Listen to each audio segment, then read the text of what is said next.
এবার আপনাদের কাছে আমার একটা প্রশ্ন, মহিলাদেরকে পর্দা করা লাগবে, এই পর্দার বিধানটা কার? আওয়াজ দিয়ে বলেন। আল্লাহর বিধান হলো মহিলারা পর্দা করা। এই পর্দা করার অর্থ কিন্তু এই নয় পুরা শরীর ঢাকলেন, চেহারা ঢাকলেন না। তো আর আপনার পর্দা করা কি দরকার?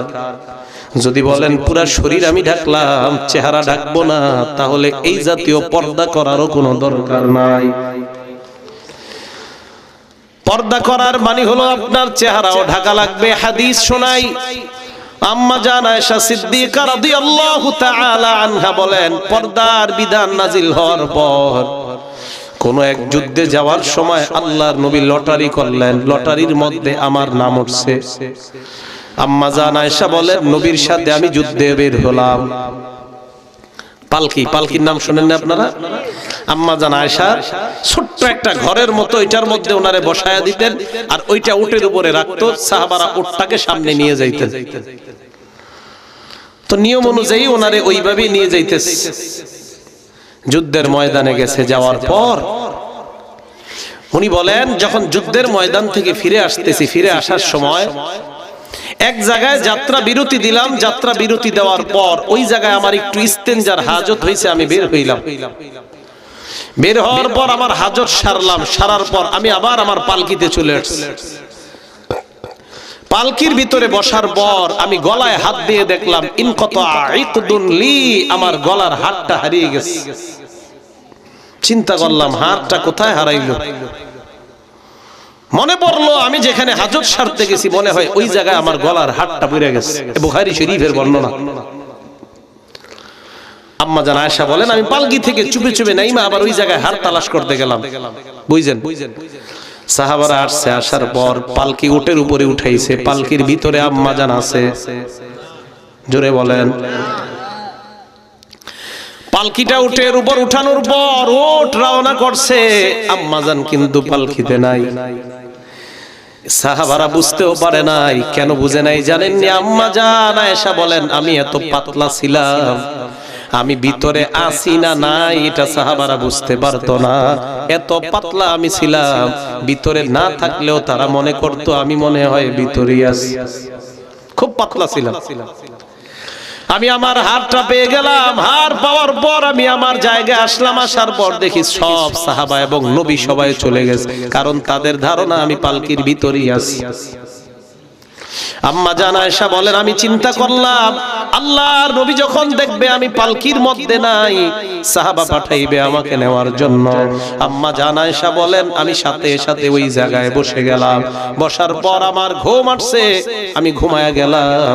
ঘুমায়া যাওয়ার পর একজন নবীর সাহাবা সফওয়ান রাদিয়াল্লাহু তাআলা, উনি তখনও মদিনায় যায় নাই। উনি রওনা করলেন ভোরের বেলা। রওনা করার পর যাইতে যাইতে দেখে একজন মানুষের ছায়া দেখা যায়, ওই মানুষটা শুয়ে শুয়ে ঘুমাইতেছে। হযরত সফওয়ান তার দিকে তাকায়া দেখে এটা তো অন্য কেউ নয়, উনি হলেন আম্মা জান আয়েশা রাদিয়াল্লাহু তাআলা আনহা। আম্মা জান আয়েশা বলেন, এ দুনিয়ার মানুষ তোমরা প্রশ্ন করতে পারো আম্মা জানকে হযরত সফওয়ান কিভাবে চিনতে পারলেন? আম্মা জান আয়েশা বলেন, পর্দার বিধান নাজিল হওয়ার আগে সফওয়ান আমাকে দেখছিল, এই কারণে আমারে চিনতে পারছে। দেখার পর সাথে সাথে সফওয়ান পড়লো, ইন্না লিল্লাহি ওয়া ইন্না ইলাইহি রাজিউন। হযরত সফওয়ান আম্মা জান আয়েশাকে দেখে ইন্না লিল্লাহ পড়লেন। আম্মা জান আয়েশা বলেন, ইন্না লিল্লাহর আওয়াজে আমার ঘুম ভেঙে যায়। আমি ঘুম থেকে ওঠার পর সাথে সাথে আমার মুখ আমি ঢেকে নিলাম। এর মানে কি বোঝা যায়? আম্মা জান বলেন, পর্দার বিধান নাজিলের আগে সফওয়ান আমাকে দেখছে, এখন তো পর্দার বিধান নাজিল হয়ে গেছে। যেই মাত্র সফওয়ানকে আমি দেখলাম, সাথে সাথে আমি আমার চেহারা ঢেকে নিলাম। আপনাদের কাছে জানতে চাই, চেহারায় যদি পর্দা করা না লাগে, আম্মা জান কেন তার চেহারা ঢাকলেন? এবার আপনারা বলেন, চেহারা ঢাকা লাগবে কি লাগবে না? আম্মা জান আয়েশা যখন মুখ ঢাকলেন, ঢাকার পর সফওয়ান ওটটা বিছায়া দিলেন, ওটের উপর আম্মা জান উঠলেন। আম্মা জান আয়েশা বলেন, সফওয়ান ইন্না লিল্লাহ ছাড়া আর কোন শব্দ আমার সামনে উচ্চারণ করে নাই। আমি ওটের উপর উঠলাম, মুনাফিকরা মদিনায় রটনা করে দিল নবীর বিবি আম্মা জান আয়েশা আর সফওয়ানের মধ্যে উল্টা পাল্টা সম্পর্ক আছে। আওয়াজ দিয়া বলেন নাউজুবিল্লাহ। চিন্তা করেন, নবীর বিবিরও ছাড়ে নাই। কয় কি হইছে? হ্যাঁ, নবীর বিবি আর সফওয়ান চুপে চুপে বিছলে রয়ে গেছে। ঘটনা কি? বুখারী শরীফের বর্ণনা। আম্মা জান আয়েশা বলেন, আমি মদিনায় আসলাম, অসুস্থ হয়ে গেছে আমি মদিনায় এসে। কয় নবীজি আমার সাথে আগে যেরকম আচরণ করতো এখন আর এরকম করে না। কয় কেন? কয় আমি ঘরের মধ্যে অসুস্থ, নবীজি আমারে আগে অসুস্থতার অবস্থায় যে আদর করতেন, মহব্বত করতেন, এখন ঘরে ঢুইকা খালি কয় আসসালামু আলাইকি কাইফা তিকি, আসসালামু আলাইকুম আয়েশা তুমি কেমন আছো, আর কিছু জিগায় না। বুঝছেন? আম্মা জান আয়েশা বলেন, 1 মাস পর্যন্ত আমি অসুস্থ, কিন্তু 1 মাসে আমি কিছুই জানি না মদিনায় যে উল্টা পাল্টা রটনা হইছে। 1 মাস পর্যন্ত মদিনার অলিগলির মধ্যে একটাই চর্চা, নবীর বিবি আর সফওয়ানের মধ্যে উল্টা পাল্টা সম্পর্ক। চিল্লায় অন্তর থেকে বলেন নাউজুবিল্লাহ। এই কথা বলার পর আয়েশা সিদ্দিকা 1 মাস উনি জানে না ওনার ব্যাপারে যেগুলা চলতেছে, উনি কিছুই জানে না। কয় মাস? 1 মাস। 1 মাস পর একটু বুঝেন আপনারা হাদিসটা। আম্মা জান আয়েশা বলেন, রাতের বেলা আমি ইস্তিনজায় বের হলাম, আমার সাথে আমার খাদেমা, এই খাদেমাকে নিয়ে বের হলাম। খাদেমা শরীরের মধ্যে কাপড় পেঁচায় হঠাৎ পড়ে গেছে, আমি তাকে ধরলাম। সে বলল, মিস্তাহ ধ্বংস হোক, মিস্তাহ ধ্বংস হোক। মিস্তাহ একজন সাহাবার নাম, উনি হলেন এই মহিলার ছেলে। আয়েশা সিদ্দিকা বলে, এই তুমি কি বললা, তোমার ছেলের জন্য বদদুয়া করলা, একজন বদরের সাহাবা, ওনার ব্যাপারে তুমি বদদুয়া করলা কেন? কয় সর্বনাশ আম্মা জান, আপনি কিছু জানেন না। কয় কি জানমু? কয় ইন্না লিল্লাহ, কিছু জানেন না। কয় কি জানমু? কয় গত 1 মাস যে আপনার বিরুদ্ধে উল্টা পাল্টা রটনা চলতেছে, এই রটনাকারীদের মধ্যে 2 জন মুসলমান আছে, এর মধ্যে আমার ছেলেও তো মিস্তাহ আছে। আম্মা জান কয় মানি কি? কয় মানি হলো আপনার আর সফওয়ানের মধ্যে নাকি উল্টা পাল্টা কি ঘটছে, এই চর্চা গত 1 মাস মদিনায়। ও নবী এই কারণে আমার সাথে এরকম ব্যবহার করে ঘরে ঢুইকা। বাসায় গেলেন, যাওয়ার পর বললেন, ইয়া রাসূলুল্লাহ অনুমতি দেন আমি আমার বাপের বাড়িতে যাবো। নবীর সাথে এই বিষয়ে কিছুই কয় না। নবীজি কয় যাও। আল্লাহ নবীর বিবিকে দিলেন, বাড়িতে গিয়ে দেখলেন আবু বকর উপরে বৈশা কোরআন শরীফ পড়ে আর ওনার আম্মা নিচে বসা। মাকে গিয়ে বললেন, আম্মা আমার ব্যাপারে এমন এমন কথা আপনি কি বলেন? মা জবাব দিলেন, তুমি এমন সুন্দরী মেয়ে, তোমার বিরুদ্ধে শত্রুতা করাটাই স্বাভাবিক ব্যাপার। আবু বকর সিদ্দিককে বললেন, আব্বা আপনার কি অভিমত? আবু বকর সিদ্দিক কয়, মা ধৈর্য ধারণ করো, যাও তুমি ঘরে যাও। আম্মা জান আয়েশা কয়, আমার আব্বার আম্মার ভিতর দেখি কোনো ফিলিংস নাই, এরা ব্যাপারটা কিছুই মনে করে না। আমি ঘরে গেলাম, কান্নাকাটি শুরু করলাম, টানা 2 দিন 2 রাত আমি কানলাম। একটা বারের জন্য খাবার খাই নাই, পানি খাই নাই, নামাজ ছাড়া অন্য কোনো কিছু করি নাই। বুখারীর বর্ণনা, আম্মা জান বলেন, এই 2 দিনে আমি সামান্য পরিমাণও ঘুমাই নাই।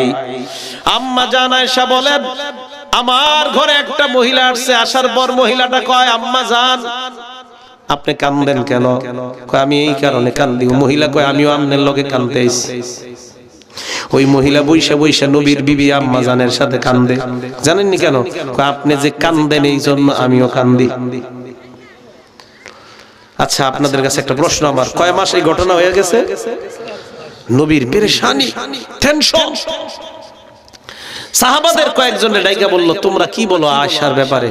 এক সাহাবা বললেন, আপনি এছাড়া আরো অনেক ভালো ভালো বিবি পাবেন, ওরে ছাইরা দিলে কি হবে? বুঝেন? এর মানে 1 মাস পর্যন্ত নবীও কিছু জানতেছে না। নবী না গায়েব জানে?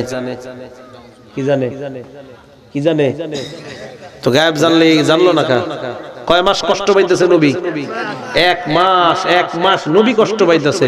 এই গায়েব পন্থীরা কই দাঁড়ান একজন। নবী না গায়েব জানে, তো 1 মাস কষ্ট পাইতেছে গায়েব জানলে? গায়েব জানে একমাত্র কে? আল্লাহ। আল্লাহর নবী গেলেন আয়েশার বাড়িতে, আয়েশাকে ডাক দিয়ে বললেন, আয়েশা।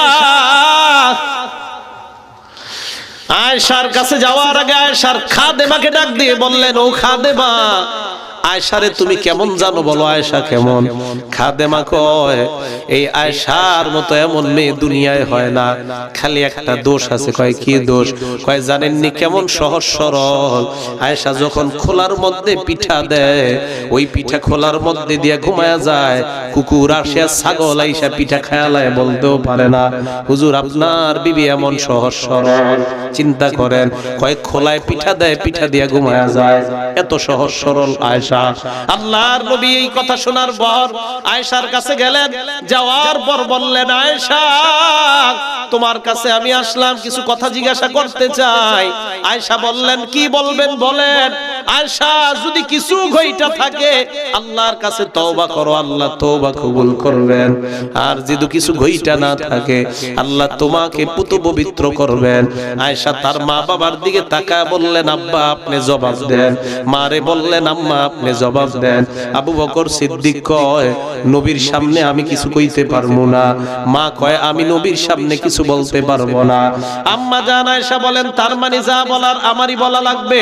আল্লাহর নবীকে ডাক দিয়ে বললেন, হাবিব, আমি যদি বলি এই অপরাধ আমি করছি, আমার আল্লাহ জানে আমি করি নাই, তাহলে আপনারা বিশ্বাস করে নিবেন, কারণ আপনাদের অন্তরের মধ্যে আমার ব্যাপারে সন্দেহ আছে। আর যদি বলি আমি এই অপরাধ করি নাই, আপনারা বিশ্বাস করবেন না। ফাসবরুন জামিল, আমি ধৈর্য ধারণ করলাম, আমি আল্লাহর উপর ভরসা করলাম, যা ফয়সালা আমার আল্লাহ করবে, আমি এছাড়া অন্য কিছু আর বলতে পারবো না। আম্মা জান আয়েশা বলেন, আমি দৌড়ে আমার বিছানায় গেলাম, বিছানায় শুয়ে আমি কান্না করতে লাগলাম। আল্লাহ নবী ঘরের বাহিরে গেলেন, যেই মাত্র দরজায় গেলেন, আল্লাহ আসমান থেকে আমার পবিত্রতা ঘোষণা করে কোরআনের 10টা আয়াত নাজিল করে দিলেন। আল্লাহর নবী ঘরে আয়েশা কয়, আয়েশা সুসংবাদ গ্রহণ করো। বিবি তো একটু অভিমান করছে। আবু বকর কয়, যাও নবীর সামনে যাও। কয়, আমি ওনার সামনে যাব না। মা কয়, যাও যাও স্বামীর সামনে যাও। কয়, যাবো না। আমারে বিশ্বাস করে নাই কেন? আয়েশা কয়, আমি আল্লাহ ছাড়া কারো সামনে যাব না। এই যে আয়েশা এই হাদিসের মাধ্যমে কি বুঝাইলেন? পর্দার আয়াত নাজিলের পরের এই ঘটনা। আয়েশা বলেন, পর্দার আয়াত নাজিলের পরে সফওয়ান আমারে দেখা চিনছে, তোমরা কিন্তু সন্দেহ করবা না। এই চিনার অর্থ হলো এই, পর্দার আয়াত নাজিলের আগে সফওয়ান আমাকে দেখছে, পর্দার আয়াত নাজিলের পর দেখার সাথে সাথে আমি আমার চেহারা ঢেকে ফেললাম। তাহলে আপনাদের কাছে প্রশ্ন, পর্দার মধ্যে চেহারা অন্তর্ভুক্ত কিনা? পর্দা করা চেহারার মধ্যে লাগবে কি লাগবে না? আরো জোরে বলেন। ক্বালা রাসূলুল্লাহ সাল্লাল্লাহু আলাইহি ওয়াসাল্লাম, আল্লাহর নবী বলেন, ফাত্তাকুদ দুনিয়া ওয়াত্তাকুন নিসা, তোমরা দুনিয়া থেকে বেঁচে থাকবা, নারীদের থেকে বেঁচে থাকবা। ফাইন্না আউওয়ালা ফিতনাতি বানি ইসরাঈলা কানাত ফিন নিসা, বনি ইসরাইলের মধ্যে নারীদের কারণে দুনিয়ায় প্রথম ফিতনা হয়। হযরত মুসা নবীর ব্যাপারে একদল বনি ইসরাইল সম্প্রদায় বালআমে বাউর নামক এক বুজুর্গের কাছে যায়। ওই বুজুর্গ যেই দোয়া করে সাথে সাথে আল্লাহ তার দোয়া কবুল করে নেয়। ওই বুজুর্গের কাছে গিয়ে বলে, বালআম, নবী মুসার বিরুদ্ধে তুমি বদদোয়া করো। বালআম কয়, না, মুসার বিরুদ্ধে বদদোয়া করলে আমার বদদোয়া কখনো কবুল হবে না। জনগণ চিন্তা করলো কি, বালআম বাউর কয়, না না, নবীর বিরুদ্ধে বদদোয়া করা যাবে না। জনগণ কয়, তারে বাগে আনতে হবে তার বিবির মাধ্যমে। বিবিরে গিয়ে ধরছে, ধরার পর কয়, তুমি তোমার স্বামীরে বুঝাইয়া নবী মুসার বিরুদ্ধে বদদোয়ার ব্যবস্থা করো, যত টাকা পয়সার প্রয়োজন আমরা সব টাকা পয়সা দিব। এই কথা বলার পর বালআমের বিবি বালআমকে গিয়ে কয়, স্বামী আমার, তুমি একবার মূসার বিরুদ্ধে বদদোয়া করো, ঢেল সম্পত্তির মালিক আমরা হয়ে যাব। বালাম কয় আমার জিন্দেগিটা তুই নষ্ট করিস না। এক পর্যায়ে সবাই বলল তোমারে আরো টাকা দিব আমরা। বিবি বারবার পটাইতে পটাইতে রাজি করে ফেলছে। বালাম পাহাড়ের উপর উঠছে মূসা নবীর বিরুদ্ধে বদদোয়া করার জন্য।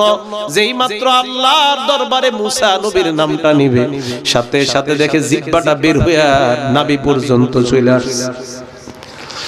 জিহ্বাটা বের হয়ে যাওয়ার পর বালআম বনি ইসরাইলকে একটা পরামর্শ দিল, আমারে তো তোমরা ধ্বংস করলা, তোমাদেরকে আমি একটা বুদ্ধি দেই। বনি ইসরাইলের সামনে নারীদেরকে উলঙ্গ করে তোমরা রাস্তায় ছেড়ে দাও, তাহলে দেখবা তারা আর সামনে যাইতে পারবে না। হযরতে মূসা নবী তার বাহিনী নিয়ে বের হলেন, হারুন নবীকে পিছনে রাখলেন আর বলে দিলেন সাবধান সাবধান, তোমরা নজরকে উপরের দিকে উঠাইবা না, নজর যদি উপরে উঠাও ধ্বংস হয়ে যাইতে পারো। মূসা নবী কথা বলার পর ওনার সম্প্রদায় ওনার পিছনে চলতেছে। হঠাৎ একটা বদমাশ চিন্তা করলো নজরটা একটু উঠায় দেখি কি দেখা যায়। যেই মাত্র নজর উঠায় দেখে বিবস্ত্র একজন অর্ধালঙ্গ নারী দেখা যায়। বলেন নাউজুবিল্লাহ। ওই নারীকে পাহাড়ের পিছনে নিয়ে ব্যভিচারে লিপ্ত হয়ে যায়। আল্লাহর আসমানের গজব সবার উপর শুরু হয়ে যায়। হারুন নবী চিন্তায় পড়ে গেলেন গজব কেন আসতেছে। মূসা নবীও চিন্তায় পড়ে গেলেন গজব আসার কারণটা কি। এক পর্যায়ে তাকায় দেখে পাহাড়ের পিছনে দুইজন ব্যভিচারে লিপ্ত হয়ে গেছে। এই দৃশ্য দেখার পর তরবারি নিয়ে এই দুইজনকে হারুন নবী হত্যা করলেন। যেই মাত্র হত্যা করলেন সাথে সাথে আল্লাহ গজব আসমানে উঠায় নিলেন। তাহলে কি বোঝা যায়, নারী যদি পর্দা ছাড়া বের হয় আল্লাহর গজব আসবে কি আসবে না।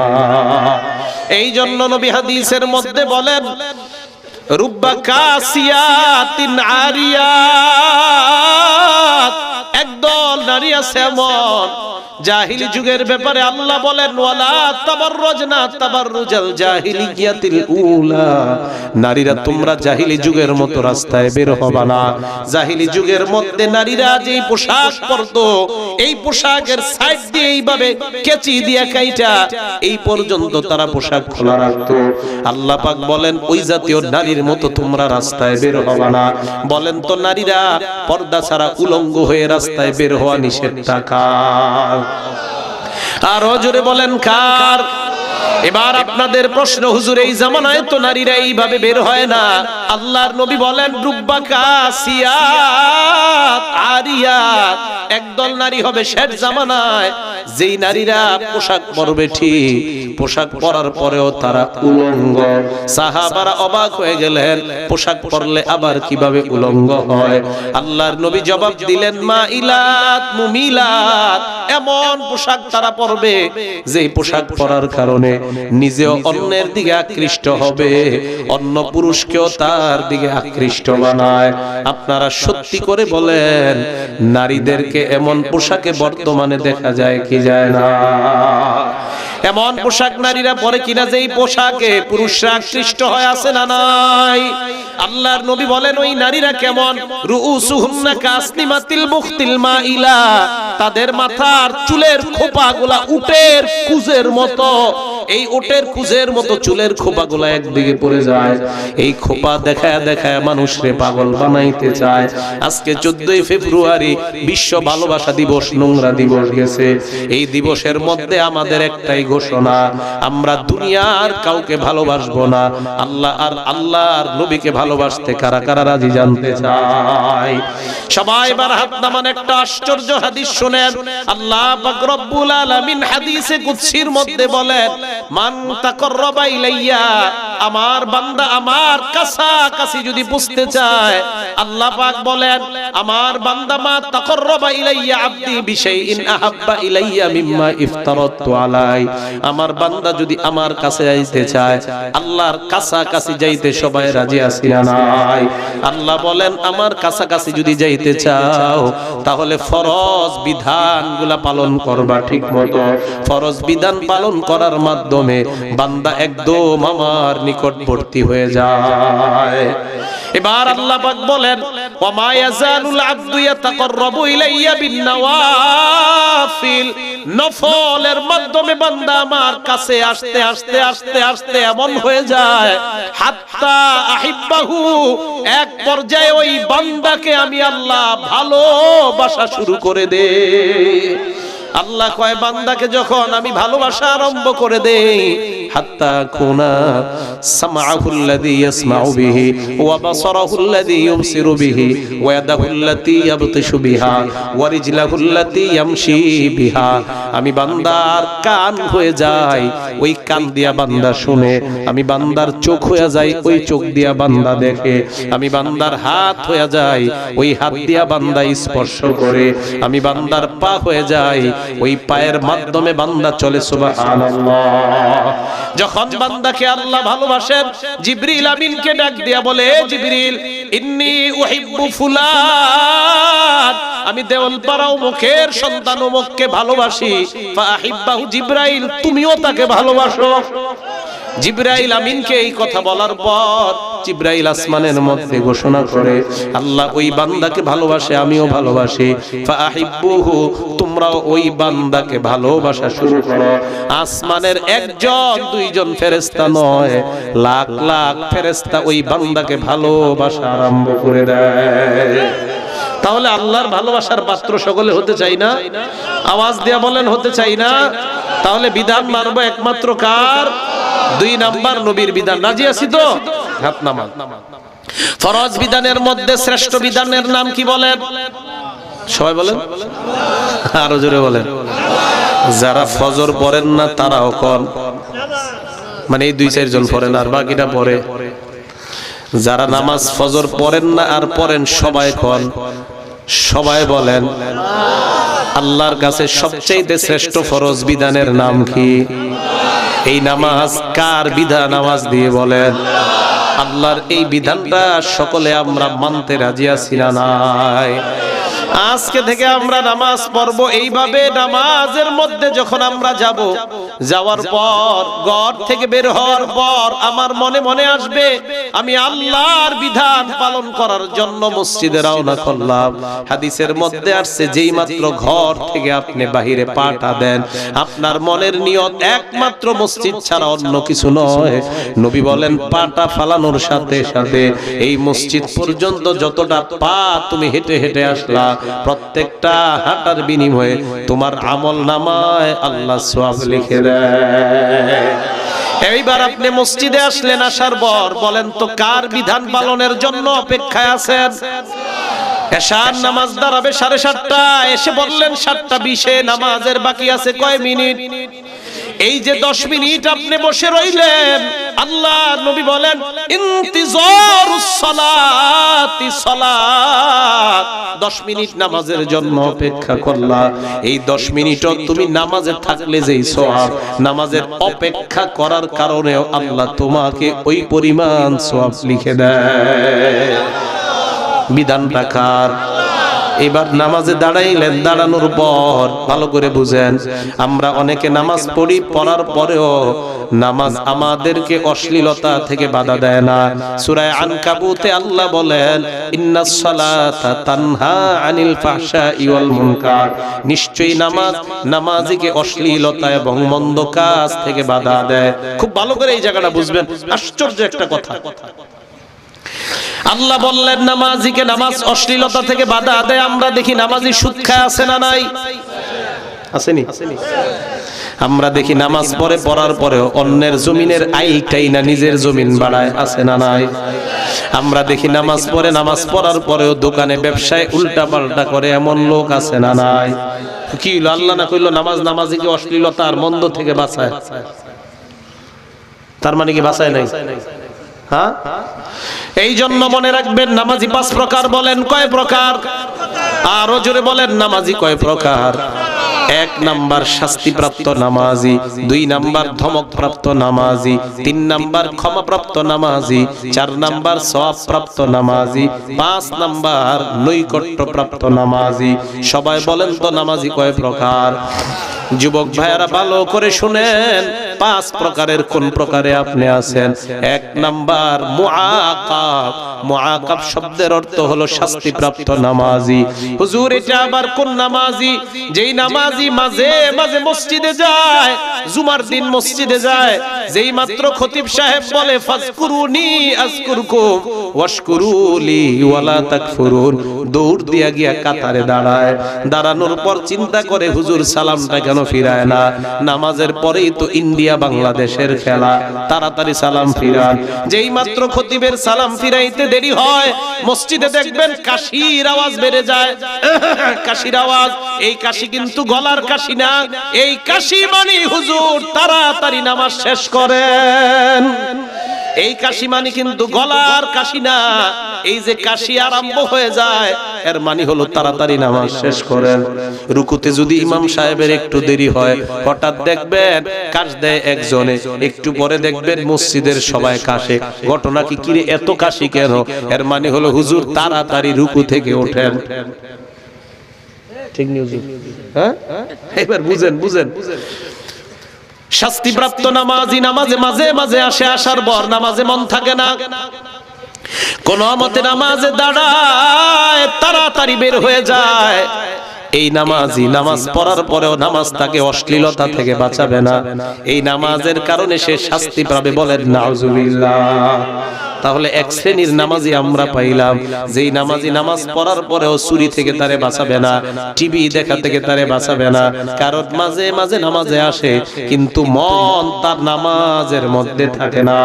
2 নাম্বার শাস্তিপ্রাপ্ত নামাজি, যেই নামাজি 5 ওয়াক্ত আযান শোনার পর মসজিদে আসে, বুঝেন, আসার পর নামাজে যখন দাঁড়ায় দুনিয়ার সব হিসাব নিকাশ শুরু হয়।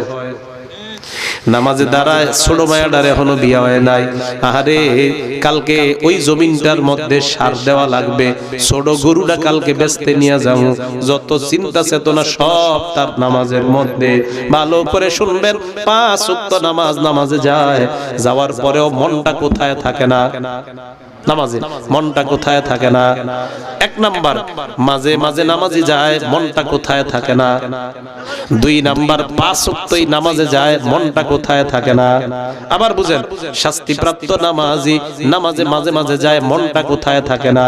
জোরে বলেন। 2 নাম্বার ধমকপ্রাপ্ত নামাজি নামাজে 5 ওয়াক্তই যায় কিন্তু মন কোথায় থাকে না? তাহলে কি বুঝলাম? শাস্তিপ্রাপ্ত নামাজি ওই বান্দা, যেই বান্দা মাঝে মাঝে যায় কিন্তু নামাজে মন থাকে না। আর ধমকপ্রাপ্ত নামাজি ওই বান্দা, যেই বান্দা 5 ওয়াক্তই নামাজে যায় কিন্তু মন নামাজে থাকে না। এই বান্দা দুইজন যতই নামাজ পড়ে এরপরেও অশ্লীলতা থেকে বাঁচতে পারবে না। আমরা যদি সমাজে দেখি সুদখোর নামাজ পড়ে সুদ ছাড়ে না, আমরা মনে করব তুমি প্রথম 2 শ্রেণীর এক শ্রেণী, মাঝে মাঝে হয়তো নামাজে যাও অথবা 5 ওয়াক্ত নামাজে যাও, সুদ ছাড়তে পারো না, এর অর্থ হলো নামাজের মধ্যে তোমার মন থাকে না। মনে থাকবে নি? এবার আসেন 3 নাম্বার ক্ষমাপ্রাপ্ত নামাজি। এটা ভালো করে শুনেন, যেই নামাজি নামাজে যায় হাতটা বাঁধেন, হাত বাঁধেন সবাই। নামাজে যাওয়ার পর নামাজে যখন দাঁড়ায়, ইবলিস মনটা নামাজের বাহিরে নেয়, আবার চিন্তা করে আমি আমার রবের সামনে দাঁড়াইলাম। ইবলিস আবার মন বাহিরে নেয়, আবার চিন্তা করে আমি না রবের সামনে দাঁড়াইলাম। আবার ইবলিস বাহিরে নেয়, আবার চিন্তা করে আমি না নামাজে আছি। এই যে ইবলিসের সাথে একটা লড়াই। এই জাতীয় নামাজি নামাজ পড়ার পর এই নামাজের কারণে তার জিন্দেগীর সব গুনাহ আল্লাহ মাফ করে দেয়। হ্যাঁ, নামাজে যায়, ইবলিস মন বাহিরে না, এখানে আমি তো নামাজে হয়নি এরকম। এটা ইবলিসের সাথে আপনার লড়াই। এই লড়াই চলতে থাকলে এই নামাজের মাধ্যমে আপনার গুনাহ আল্লাহ মাফ করে দিবেন। 4 নাম্বার সওয়াবপ্রাপ্ত নামাজি, যেই নামাজি নামাজে যাওয়ার পর মনটা নামাজ ছাড়া আর কিছুই বুঝে না, বুঝেন। 3 নাম্বারটা নামাজে মন থাকে আবার বাহিরে যায়। 4 নাম্বারটা নামাজের বাহিরে কখনো মন যায় না। এই নামাজি নামাজের মাধ্যমে আসমান থেকে সওয়াবের পর সওয়াবের পর সওয়াব পায়। 5 নাম্বার নৈকট্যপ্রাপ্ত নামাজি, যেই নামাজি নামাজে দাঁড়ায়া আল্লাহর সাথে কথা বলা শুরু করে দেয়, ওই নামাজি হলো নৈকট্যপ্রাপ্ত নামাজি। ভালো করে মনে রাখবেন, নৈকট্যপ্রাপ্ত নামাজ এটা কাদের নামাজ? সালাতুল আম্বিয়া, এটা হলো নবীদের নামাজ। সওয়াবপ্রাপ্ত নামাজি এটা কাদের নামাজ? এটা হলো সালাতুল আউলিয়া, ওলিদের নামাজ। তাহলে 5 নাম্বার নৈকট্যপ্রাপ্ত নামাজ, এটা হলো নবীদের নামাজ। 4 নাম্বার সওয়াবপ্রাপ্ত নামাজ, এটা ওলিদের নামাজ। 3 নাম্বার ক্ষমাপ্রাপ্ত নামাজি, এটা হলো সালাতুল মাগফুরিন, ক্ষমাপ্রাপ্ত বান্দাদের নামাজ। আর 2 নাম্বার ওই যে 5 ওয়াক্ত নামাজে যায় কিন্তু নামাজে মন থাকে না, এটা হলো সালাতুল গাফিলিন, উদাসীনদের নামাজ। আর 1 নাম্বার নামাজে মাঝে মাঝে যায় মন নামাজে থাকে না, এটা হলো সালাতুল মুনাফিকিন। আওয়াজ দিয়ে বলেন নাউজুবিল্লাহ। এবার আপনাদেরকে আমি একটা প্র্যাকটিস শিখাবো। আল্লাহর নবী শিখায়া দিবেন, নামাজের মধ্যে যখন আমরা দাঁড়াই আল্লাহর সাথে কথা বলার একটা সিস্টেম নবী শিখায়া দিবেন। এই সিস্টেমটা সকলে শিখতে রাজি আছি না নাই? এবার আবার হাত বাঁধেন। যেই মাত্র আপনি হাত বাঁধলেন, আল্লাহর নবী বলেন আনতা আবুদাল্লাহা কান্নাকা তারা, হে বান্দা এই যে নামাজে দাঁড়াইলি কেমন যেন তুমি আল্লাহরে দেখতেছো। আল্লাহু আকবার। তাহলে আমরা হাত বাঁধলাম, নামাজে দাঁড়াইলাম, সবাই আওয়াজ দিয়ে বলতে হবে কার সামনে? আল্লাহর নবী কয় তুমি কেমন যেন আল্লাহকে দেখতেছো। আসলে দেখিনি, আসলে দেখিনি। নবী কয় না দেখলে কি হইছে? ফাইন্নাহু ইয়ারাক, আল্লাহ তোমাকে দেখতেছে। আবার আসেন আমরা কার সামনে দাঁড়াইলাম, আওয়াজ দিয়ে বলেন। তাহলে কেমন যেন আমরা কাকে দেখি বলেন? না মাবুদ তোমাকে আমরা দেখি না, না দেখলে কি হবে? আল্লাহ আমাকে দেখতেছেন। আমি আল্লাহর সামনে দাঁড়াইলাম, মনে মনে বলতেছি আমি আমার রবের সামনে দাঁড়াইলাম, আমি তোমারে দেখতেছি আল্লাহ। ও মাবুদ তোমারে দেখি মনে মনে। হঠাৎ মনে মনে বলবেন না দেখি না, কি হইছে? না দেখলে তুমি তো আমারে দেখতেছো। এইভাবে যখন নামাজে আপনি দাঁড়াইবেন, দাঁড়ানোর পর দৈনন্দিন অন্তত 32 রাকাত নামাজে আলহামদুলিল্লাহ সূরাটা পড়া লাগে, নিম্নে 32 রাকাত। যারা সুন্নত ফরজ আর বিতির নামাজ পড়েন, এই বান্দাগুলা নামাজের মধ্যে যখন পড়ে আলহামদুলিল্লাহি রাব্বিল আলামিন, এই আয়াতটা পড়ার সাথে সাথে হাত কেউ ছাড়বেন না। সাথে সাথে আল্লাহ কয় হামিদানি আব্দি, আমার বান্দা আমার প্রশংসা করেছে। তাহলে নামাজে কার সামনে দাঁড়াইলাম? কারে আমরা দেখি? না দেখি না, কে আমাদেরকে দেখেন? সূরা ফাতিহা যখন শুরু করলেন আলহামদুলিল্লাহ, মা বোনরাও আজকে থেকে এইভাবে নামাজ পড়বেন। যেই মাত্র প্রথম আয়াতটা পড়লেন, আল্লাহর সাথে সাথে কয় হামিদানি আব্দি, আমার বান্দা আমার প্রশংসা করেছে। এরপর যখন পড়েন আর রহমানির রহিম, আল্লাহ কয় আসনা আলাইয়া আব্দি, আমার বান্দা আমার সানা পাঠ করছে। যেই মাত্র বান্দা পড়ে মালিক ইয়াউমিদ্দিন, আল্লাহ বলেন মাজ্জাদানি আব্দি, আমার বান্দা আমার বরত্ব বর্ণনা করছে। এইবার যখন পড়বেন ইয়্যাকা না'বুদু ওয়া ইয়্যাকা নাস্তাঈন, আল্লাহ কয় হাযা বাইনি ওয়া বাইনা আব্দি, আমার আর আমার বান্দার মাঝে একটা সেতু বন্ধন তৈরি হয়ে গেছে। ওয়ালি আব্দি মা সালা, আমার বান্দা এই মুহূর্তে যা চায় আমি তা দেওয়ার ওয়াদা করলাম। দেখছেন? এইভাবে তো একদিনও নামাজ পড়েন নাই। আজকে থেকে আর মরা নামাজ পড়েন না, জিন্দা নামাজ পড়বেন। এখন থেকে এইভাবে নামাজ পড়বেন। দেখেন, যেই মাত্র বলেন ইয়্যাকা না'বুদু ওয়া ইয়্যাকা নাস্তাঈন, তাকান, আল্লাহ কয় আমি আর আমার বান্দা, তাকান, সেতু বন্ধন একদম আমি আমার বান্দার কাছে। আল্লাহু আকবার। আল্লাহ কানে কানে কয় কি চাস? চা, চা, কি চাবি? চা, কি চাবি? চা, যা চাবি চাই পূরণ করব। সাথে সাথে বলি ইহদিনাস সিরাতাল মুস্তাকিম, আল্লাহ আমাদেরকে সরল পথের রাস্তা দেখায় দাও। মাবুদ এটাই চাই তোমার কাছে।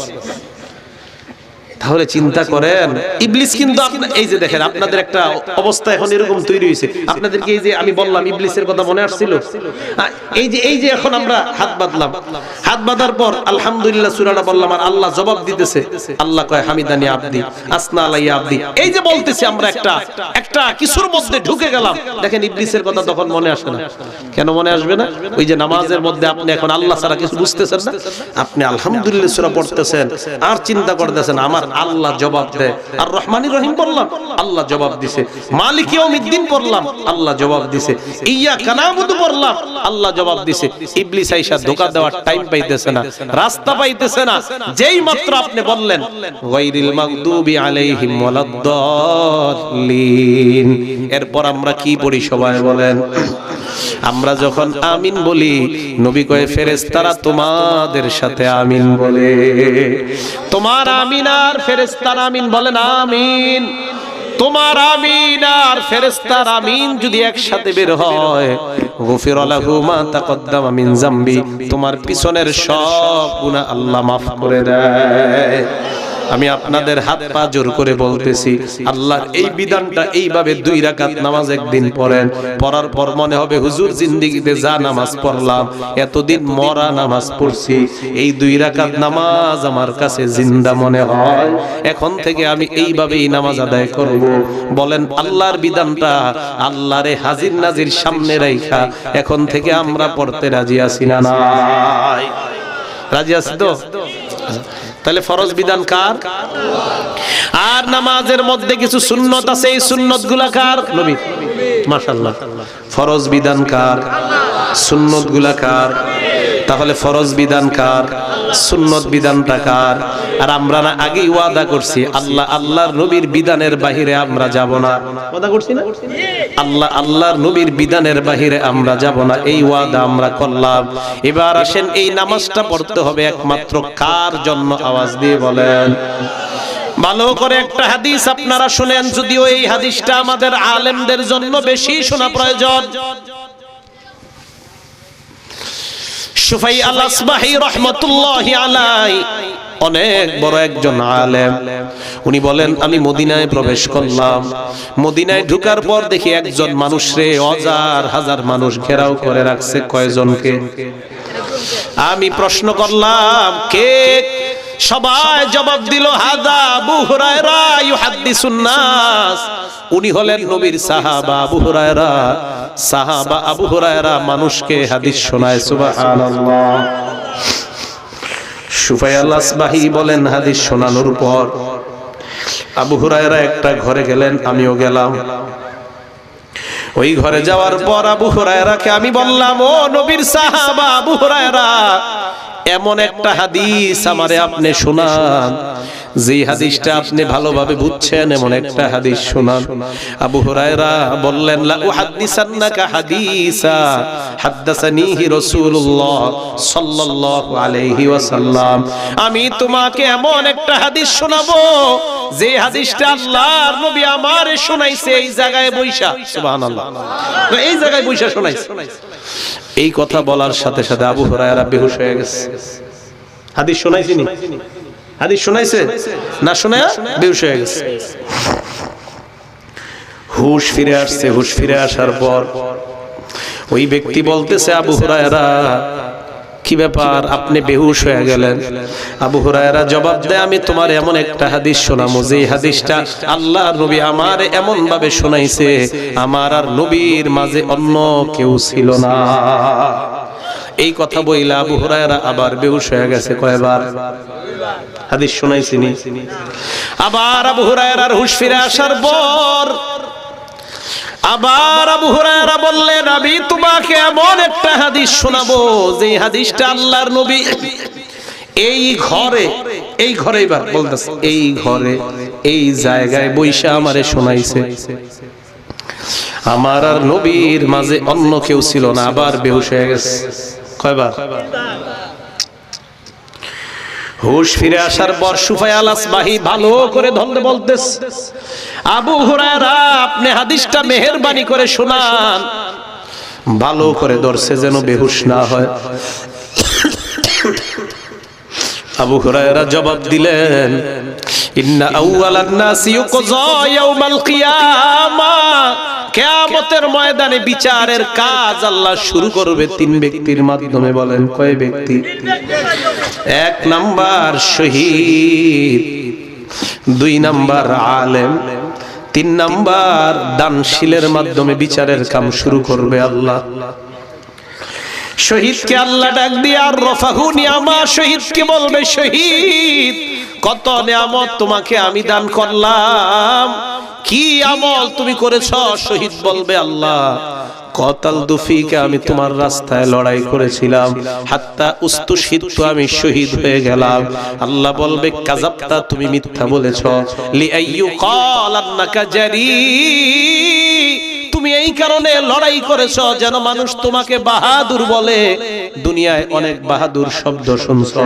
ফাসুহিবা আলা ওয়াজহিহি হাত্তা উলকিয়া ফিন্নার, চেহারাটা নিচের দিকে দিয়ে, পাগুলা উপরের দিকে দিয়ে হেসরাইতে হেসরাইতে আল্লাহ বলবে জাহান্নামে ফালায়া দাও। বলেন নাউজুবিল্লাহ। দুই নাম্বার আলেমকে ডাক দিবে আল্লাহ, বক্তা সাহেব ভালো করে শুনেন, আমি আমারে বলতেছি, ও বক্তা সাহেব, ইউটিউবের মধ্যে আপনার বয়ান যায়, এই বয়ান যাওয়া দ্বারা যদি উদ্দেশ্য মানুষের হেদায়েত হয় তাহলে ভালো কথা, আর যদি উদ্দেশ্য হয় জনপ্রিয়তা অর্জন করা, যদি উদ্দেশ্য হয় আমার বয়ান জনগণ দেখবে, দেখার পর আমারে দাওয়াত দিবে, বাংলাদেশের বক্তাদেরকে আপনারা নষ্ট করছেন। ইউটিউব দেখে শুনেন, বয়ান পছন্দ হইলে দাওয়াত দেন, না হইলে দাওয়াত দেন না।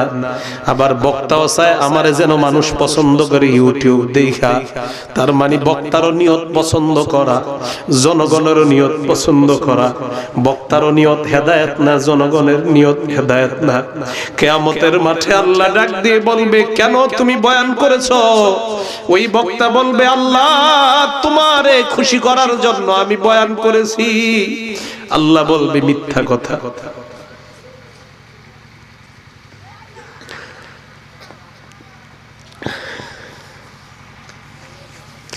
তুমি এই জন্য বয়ান করো নাই, তুমি যেন মানুষের মাঝে পপুলারিটি অর্জন করতে পারো, প্রসিদ্ধ হও, এই কারণে তুমি বয়ান করছো। চেহারাটা নিচের দিকে দিবে, মাথাটা উপরের দিকে দিয়ে আল্লাহ হেসরাইতে হেসরাইতে জাহান্নামে ফালায়া দিবে। আলেমকে ডাক দিয়ে বলবে, কেন আলেম শিখছো? মানুষে কেন শিখাইছো? আলেম বলবে, আল্লাহ তাআল্লামতুল ইলমা ওয়া আল্লামতু ওয়া ক্বরাতু ফীকাল কুরআন, আমি আলেম শিখছি, মানুষের শিখাইছি, তোমার জন্য আমি কোরআন শিখছি। আল্লাহ বলবে, না না, তুই আলেম শিখছ যেন দুনিয়ার মানুষ তোরে বড় আলেম কয়, মানুষ যেন বলে তুই কত বড় মুফাসসির, কত বড় মুহাদ্দিস, এই কারণে তুই আলেম শিখছস।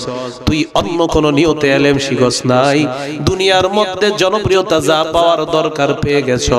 মাথাটা নিচের দিকে দিয়ে, পাগুলা উপরের দিকে দিয়ে আল্লাহ বলবেন, ধাক্কায়া এই বান্দাকে জাহান্নামে ফালায়া দাও। বলেন নাউজুবিল্লাহ। তিন নাম্বার আবু হুরায়রা বলেন, দানশীলকে আল্লাহ ডাক দিয়ে বলবে, কেন তুমি দান করেছো? দানশীল বলবে, আল্লাহ দুনিয়ার মধ্যে এমন কোন খাত নাই, মসজিদ বলো মাদ্রাসা বলো, সব জায়গায় আমি দান করছি তোমারে খুশি করার জন্য। আল্লাহ বলবে, না না, তুই দান করছো যেন জনগণ তোরে বড় দানশীল কয়, দাতা কয়, এই জন্য তুই দান করেছিলি। আল্লাহ পাক বলবেন, দুনিয়ায় দাতা শুনছো অনেক, মাথাটা নিচের দিকে দিবেন, পাগুলা উপরের দিকে দিয়ে আল্লাহ বলবেন, হেসরাইতে হেসরাইতে জাহান্নামে ফেলে দাও। বলেন নাউজুবিল্লাহ। আবু হুরায়রা এই হাদিসটা বলতে গিয়ে কয়বার বেহুশ হইছেন? আরো জোরে বলেন, কয়বার?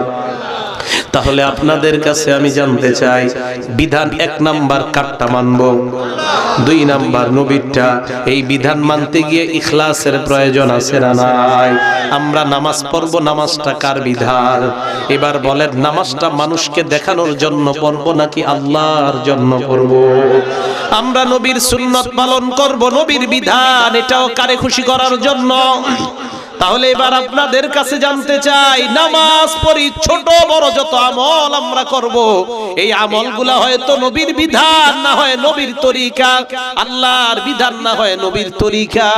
এই পদ্ধতিতে যখন আমরা আমল করব, বলেন তো ছোট হোক বড় হোক, আমলটা হবে একমাত্র কার জন্য? কারণটা কি জানেন? নবী বলেন আখলিস দীনাকা ইয়াকফিকাল আমালুল কলিল। আমল কম করো, খাঁটি ভাবে করো, কোনো সমস্যা নাই। এই কম আমল তোমারে টানতে টানতে আল্লাহর জান্নাতের মেহমান বানায়া দিবেন। আমার সাথে একবার মুহাব্বতের সাথে বলেন লা ইলাহা ইল্লাল্লাহ। আবার সবাই জোরে বলেন লা ইলাহা ইল্লাল্লাহ। ইখলাসের সাথে সবাই বলছেন নি? না, আওয়াজ ছোট হয়েছে। তাহলে এবার অন্তর থেকে, দিল থেকে আসলে আল্লাহরে ভালোবাসা আর একবার বলেন লা ইলাহা ইল্লাল্লাহ। বলছেন না? আল্লাহর নবী বলেন আরেকটা কবিরা গুনাহ করার আগ পর্যন্ত ফুতিহাত লাহু আবওয়াবুস সামাই হাত্তা তুফজিয়া ইলাল আরশ। তুমি যে ইখলাসের সাথে একবার লা ইলাহা ইল্লাল্লাহর আওয়াজ তুমি বের করলা, জানোনি তোমার কি হবে? আরেকটা কবিরা গুনাহ আপনারা যতক্ষণ না করবেন ততক্ষণ আরশ পর্যন্ত আল্লাহর সবগুলা রহমতের দরজা খোলা হয়ে যায়। এই যে এখন থেকে আরেকটা কবিরা গুনাহ যতক্ষণ না করবেন আর বন্ধ হবে না দরজা। পড়ছেন ইখলাসের সাথে? আচ্ছা, এবার একটা বিষয় বলি। আপনারা যারা বসা, আপনাদের সামনে একটা ছেলের যদি দাঁড় করায় বিচার করা হয়, তার শরম লাগবে নি? না, আপনাদের সামনে না হয় যদি পুরা গফরগাঁও থানার সবার সামনে হয়, শরমটা কি কম না বেশি?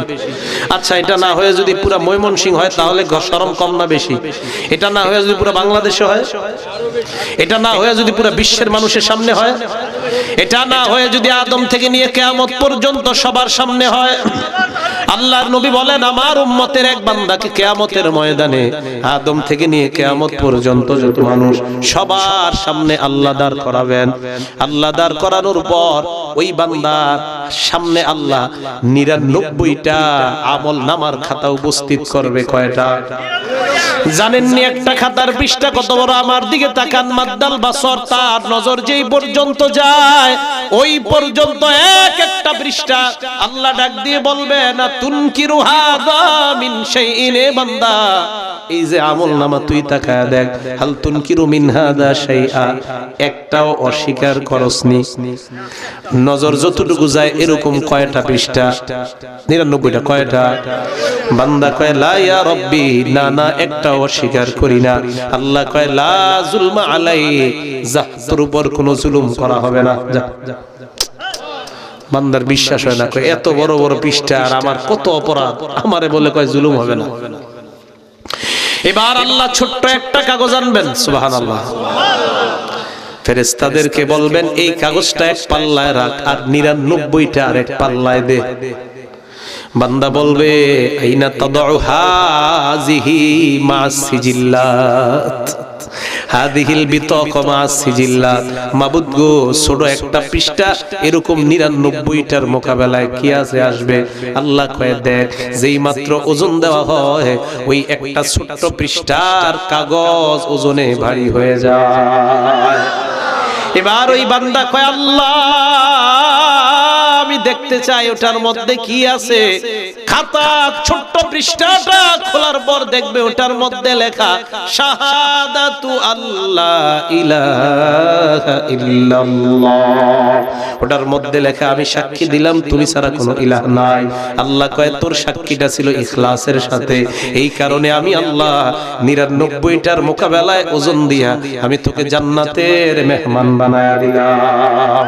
তাহলে বলেন ছোট বড় সব আমল একমাত্র কার জন্য আমরা করব? রাজি আসিনি সবাই ইনশাআল্লাহ? হাত নামান। তাহলে আল্লাহর বিধান আর নবীর বিধান, আল্লাহর ফয়সালা নবীর ফয়সালার বাইরে আমরা কেউ যাব কখনো? আর জোরে বলেন কখনো যাব? আল্লাহ তৌফিক দান করেন, বলি আমিন। ওয়া আখিরু দাওয়ানা আনিল হামদুলিল্লাহি রাব্বিল আলামিন।